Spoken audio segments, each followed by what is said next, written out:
Hey, everybody, welcome back to the podcast. It is the daily. It is Wednesday morning. Happy hump day. And after a lot of NFL draft talk and recruiting to start the week, I feel like, hey, maybe we should talk about the current Ohio State roster. What do you think about that? Let's cleanse the palate. All right, let's get back to it. That's Bill Landis and Jeremy Birmingham over there. I am Austin Ward. So I've already gone through at ohiostate.rivals.com 5 young players who made an impression during spring camp. Then I came back with 5 more veterans. So that's 10 out of the 88 scholarship players. I still have more. I'm going to write a few features and give out some MVPs from spring: offense, defense, and freshmen.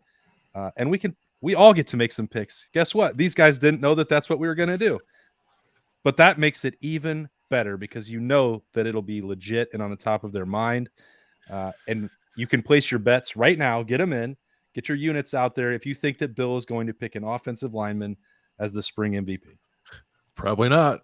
Not based on how this spring went. Yeah, I would definitely not bet on that one. Not Donovan Jackson? Think the value return is pretty strong. Yeah, I'll think about it. All right. Berm, you go first. With what? Whichever one you want. I don't care. Offensive MVP, a defensive MVP, and a freshman MVP. That's what we're going with. Well, the freshman MVP has to be Carnell Tate. I mean, he got his black stripe off faster than any player I can recall in the time that Ohio State's been doing this little tradition. 5 practices into an early enrolled freshman spring is pretty rare. And then you saw him out there competing with the veterans, and he just looked like a kid that was pretty comfortable at wide receiver for Ohio State. And after a recruitment that was up and down, a little topsy-turvy, had people sometimes questioning his maturity because they didn't really know him and all they saw was social media stuff. I think it's been really important for Carnell to come in and put his nose to the grindstone and really just work. And he's certainly done that. And the expectations that anybody had for him as a 5-star receiver, as one of these players that people thought, hey, maybe down the road he can be one of those, big time first round dudes. Like, he's already put that on tape and showing people what he can do. And when you have that from a true freshman and early enrollee, like that filters through the rest of the team. And it will certainly act as a spur for Noah Rogers, for Bryson Rogers, for Brandon Ennis when he gets on campus in a few weeks. And that's how this wide receiver room at Ohio State has been so good for the last decade, because they are constantly being motivated by the other guys in that room. And it's not always easy to project that with freshmen, because you do have to worry about, are they mentally ready for that? But Carnell Tate has shown unequivocally that he is. Yeah, that's the obvious one, I think. And I think there are two out. There are two. I think there are really only 2 choices for freshman MVP of the spring. Berm touched on one. I'll let Austin talk the other because I know that's his pick. This man over here just dud you. That's all right. I have found a way to talk about an offensive lineman. Let's do it. He's not the MVP of the spring. So this is me like taking, I guess, the assignment and twisting it a little bit because I just want to talk about Luke Montgomery. I don't want to say that he had a really good spring because it would be disingenuous, because I wasn't watching him all that closely throughout the entire spring. But when I did watch him, I really liked what I saw. And I was a little skeptical of the idea of him playing tackle like long term, not because like I didn't think he could do it. I was just kind of curious about best fit. But the more I just watched him like go through drills, move around, do a little bit of one-on-one pass rush, like I saw the vision a little bit for him. And if we're going to be in a world where Ohio State is not going to bring in a transfer tackle, and that's not set in stone yet, but they haven't done anything to this point, and they don't appear to be particularly interested in doing anything to this point, nor is there someone out there who immediately jumps at you as a potential addition. So if they're just kind of sticking with the status quo going into the summer, I don't think Luke is going to throw himself into the starting competition at right tackle, but I would take him more seriously as someone who could be like an important number 2 at tackle, certainly more seriously than I would have coming into the season. So I thought there were like promising glimpses of him in the spring. It's probably the best way to put it, which left me, if you're looking for like a little bit of a silver lining through a lot of the talk we're having about the offensive line, I thought that was a good sign. Yeah, I think I will go ahead and take Jelani Thurman at tight end. A real surprise to everyone who's been following along for the last couple of weeks. I've tried my best not to talk about the specific position he plays and get people carried away with that. And I generally don't want to go over the top with praise for a true freshman, but just watching him move is a little bit different than what Ohio State has at the rest of that position. I don't know. I've always been someone to spend the offseason and take questions of the day and say, well, Ohio State doesn't need to throw to the tight end that much. You don't have to worry about it. It would be cool if they did. Like, you could expand the arsenal. You could stretch teams out and work the middle of the field better. Like, all that stuff is true.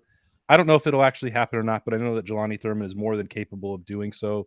And he's definitely got a better chance of being on the field right away at a position where Ohio State really wants to play multiple tight ends. So what does that mean for production? I don't know. What does it mean in terms of snaps? Not sure. But in the long term, I think he's got maybe the highest upside that I can recall of somebody coming in to play at tight end. And I think that counts for something. That's saying something. I mean, Jeremy Ruckert was the #1 ranked tight end in the country coming out of Lindenhurst, New York in the class of 2018. But certainly Jelani's frame is just a little bit different. And, Bill, I'm curious on Luke. Do you see like Lane Johnson in him? I see Lane Johnson in a lot of people because I love Lane Johnson. So you're that's asking, why I wanted to. That's why I was really trying to butter your bread here. But I as you see him at right tackle, like, is that not sort of the vision that you see? Because it is me, and I'm not a huge I'm not a Lane Johnson, connoisseur as you are. I mean, he's just so athletic. Lane Johnson, like Lane is. I think Lane's probably bigger. Lane's like 6'6", I want to say, and Luke is probably closer to 6'5", like on the lower end of 6'5". So that's a little different, I guess. But yeah, I guess I can see that. That might be. I mean, Lane is probably the best right tackle in the NFL, so I don't want to put too lofty of expectations on Luke. But I see the vision. I think it's a good comparison. Because that's how Luke is not a guy that's going to overwhelm you with size at that position. He's just not. He's not like Parrish Johnson, right? Parrish Johnson has prototype tackle measurables. Luke doesn't quite have that, but he's good enough length, and I think the movement skills to sort of make up for whatever he might lack in terms of the size measurables you're looking for. So yeah, I'm on board with that. Sure, his ankles aren't quite as skinny as Parrish's, but they're pretty skinny for a guy of his size. Yeah, I'll take your word for it. A few weeks ago, Bill was just completely dismissing your once upon a time suggestion that Luke Montgomery would play center. I mean, I just saw him play center in high school the one time he played it, and they look like a natural fit. And his athleticism, the way that teams in the NFL are now using centers more in the pull game, and that position has turned into a more athletic spot. And I think the beauty of what players like Luke can do is that they're going to be able to function and contribute at all 5 offensive line spots. So kudos to him for putting himself in that spot. Luke's body, Luke's frame, looks way different than it did 7 months ago. And if you go back and look at pictures of him from last summer's camps at Ohio State to now, he does not look like the same person. So you have to give him a lot of credit just for the work he's done to get himself physically ready for college football. Okay. Offense. Berm, go. Offense, I take offense to being put on the spot here first, but I think it's Kyle McCord, not because of what he did on the field, not because he was so much better than Devin Brown, because I don't think that gap is particularly large. I think that it is the way he carried himself throughout this spring, the way that he's emerged as a leader on the team, and you can you see the way that his teammates respect him. The energy he's brought to practice when we've been able to see it is something that we didn't really expect out of Kyle, because he's such a calm, level-headed dude.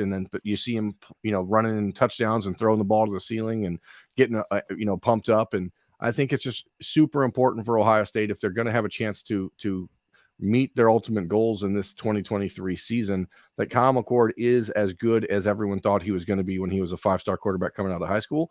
I think that this spring showed some of those traits that you're looking for as far as the leadership goes of being the quarterback. And now you find out moving forward if he's ready to take that step and separate himself as the clear-cut, unquestioned starter. But I just think that it's very important for Ohio State that somebody fill that leadership vacuum on offense, because when you're losing guys like Paris, like CJ, like Jackson Smith and Jigba, it is important that somebody emerge as a vocal and a real leader of the offense. I'm going to go with Kyle's high school teammate, Marvin Harrison Jr., who had he had a much more interesting spring than I thought he was going to have. I thought we wouldn't see him at all, and frankly, that would have been okay. But this stuff with him playing the slot, I am infatuated with it. I don't know, what it's going to look like in the fall because he's so good on the outside that you don't want to take him away from that. But man, you can just torture defenses by putting him in the slot and move Emeka around and work Carnell Tate in. There's so many weapons on this offense, and then to find a new way to use your best weapon almost feels unfair. But I think Ohio State, it does seem like they feel like they tapped into something there and found something that is gone from perhaps let's give Marv something new to do in the spring to oh no, we can weaponize this in the fall when the games actually matter. So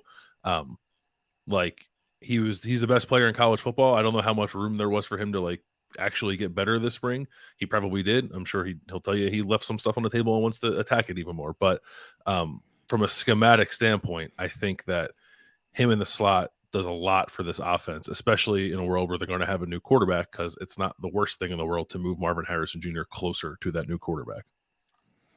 I didn't want to take Kyle McCord and have the assumption be when I write that feature that he's absolutely unequivocally the starter and been named that. And I didn't want to take Marvin because I think it's pretty obvious that he's one of the best players in America. So I actually just crapped on both our picks, huh? No, they're great. TFS JR MVP. They're both great picks. I don't have problems with them. I'm explaining my rationale, Bill, for my vote and my story.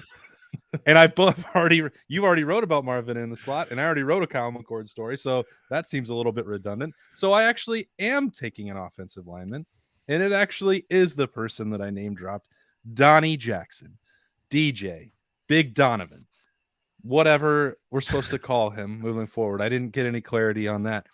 And I think that Berm has long touted his upside, and certainly in the first half of the season and before the missed stun against Iowa, he was really on the way.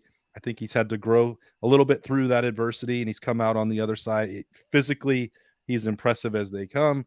I think the leadership part is coming along as well.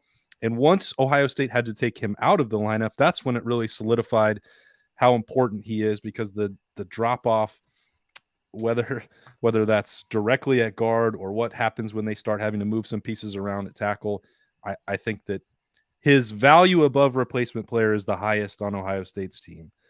And that's not, you would think it would be Marvin Harrison, and I think that maybe there's a case that it's not, because Emeka Egbuka and Julian Fleming can do a lot of those things. As good as Marvin Harrison is, Ohio State would be fine, which is crazy to say, would be fine at wide receiver if you didn't have him. Clip just it. Like when Clip it. Just Clip like, it. Clip no, it. don't do it. Don't even put that into the universe, man.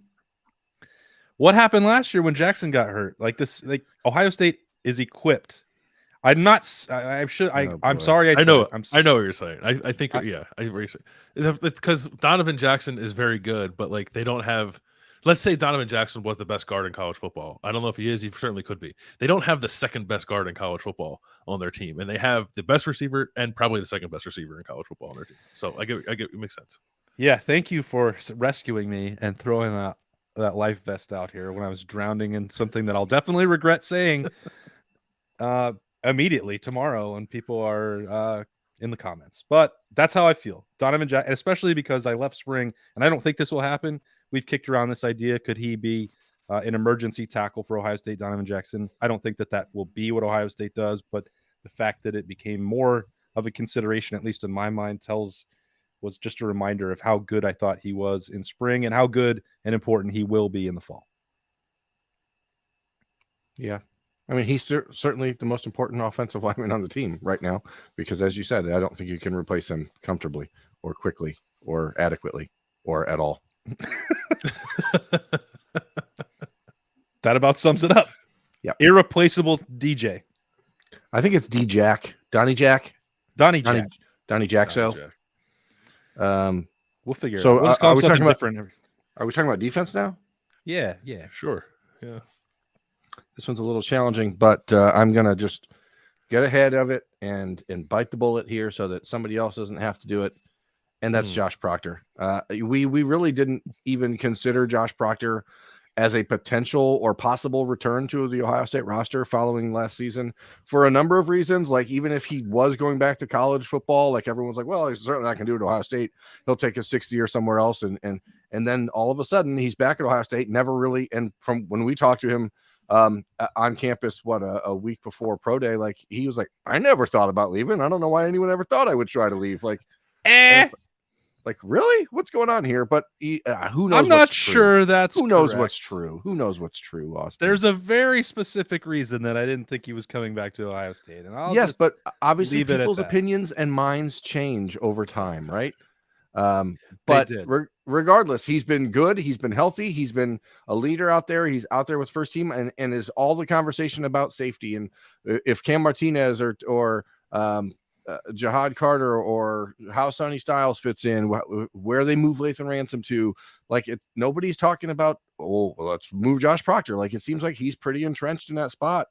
Perry Eliano was raving about him when we had the opportunity to talk to the safeties coach on the defensive back media day.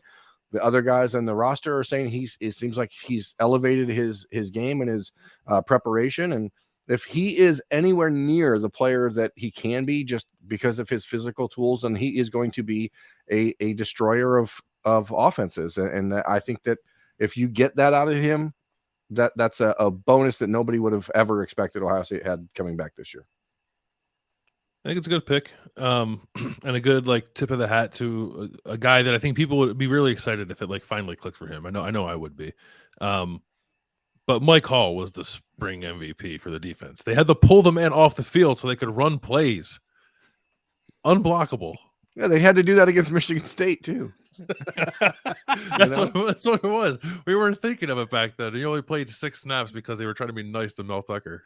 They wanted to get more reps for the rest of the defense. Yeah. Hey, Mike, quit sacking him every time. We're trying to get Tommy some tackles. You got to be an All-American. Yeah, I mean, it's like, I don't know. We've talked about him a lot. I don't really have much else to say about the man other than he is a terror on the defensive line, and I really hope he plays like 50 snaps a game this year. I will never forget when his mother, Linda, told me when I was visiting him during his recruitment that he was the LeBron James of Streetsboro. And I was like, I don't know what that means really, but now you know. Now you see it. I'm going to give my spring camp defensive MVP to Denzel Burke. And, we've made this point, the caveat that much of spring was not done with Ohio State being full, having the full complement of wide receivers available. And maybe that can skew some of the interceptions or the passes broken up that we saw. That's fine. But I was watching it closely going into the first day of practice in March, just because some of the veteran players, Cameron Brown and the coaching staff, had talked about this new mentality that Denzel Burke had. And because I felt like that was definitely missing. I've talked a ton about the injuries and the lack of practice time that he had, leading to the inconsistency and the fact that he didn't play up to his full potential until later in the year. Really, the Peach Bowl was the best example of what we thought we'd see from Denzel Burke all year long. And I think that's a taste of what's coming, and that if he is fully focused and setting aside some of, a lot of attention that came his way, NIL opportunities and stuff last offseason, combined with the health setbacks and not being able to practice, and then maybe even just some success too fast and too easy for him as a freshman. I don't know. All these things sort of combined. And I think a refocused, healthy version of Denzel Burke had practiced at the highest level consistently of anybody outside of Mike Hall, which is a great pick. But if the secondary is going to get back to the level that it truly wants and being held to the BIA standard, it has to have elite play at cornerback. And I think that Denzel Burke can set that standard along with Jordan Hancock and Davison Igbinosun. And for all this safety-driven defense talk, if you don't have good corner play, you can't hide that. You're going to be picked apart no matter what. Yeah, I was going to be generic and say the cornerbacks would be my MVP for the spring just because they were so much improved from a year ago. And I was going to literally to reference that the SDD of a year ago has been replaced by HOB this spring. As far as the most commonly used term. I'm not going to say what HOB stands for here. I got it Because now. this is a family show, and I don't want it to be misconstrued when I say it. But I think you guys get it. The coaches said it a lot that there were a lot of HOBs this spring, and that's because the corners were getting their H's on some B's. You know what I mean? Oh, that makes it sound way worse. you actually you weren't gonna do it, and then you made it clear what it was gonna be, and then you took it even one step further than that. So many H's on so many B's that you couldn't even sometimes see a quarterback complete a pass because the B's had so many H's upon them. How many times are you gonna say it now? As many times as it takes to let I don't think it's know. possible for you to say it too much. I mean, does everyone understand we're saying hands on balls here? Do you think? Oh, I thought we were going to the House of Blues. No. The coaches said it all spring. Hey, a lot of hands on balls today. A lot of hands on balls, and I'm just a man. I find things funny. I'm just as cringe. You know, I just hear things the same way the next person does, and I go, LOL. That's comical. What's LOL? What's that? HOBs. Well, I'm glad we got to the bottom of that. This is the HO. I figured I should just bring it out so people understood, because I'm sure there was going to be some people in the comments that were unsure what it meant, and now I feel like I think somewhat better that I just let it out. We should have seen what ideas they could come up with for the HOB defense. That's a great idea. Then we would have had them mark the video explicit. The HOB, BIA, and SDD. SF, stronger, faster. What is it? Taller, faster, stronger. Jerry Rice. I mean, we've got all the acronyms heading into summer. Not a lot else to talk about, but acronyms. You broke my internet with that one.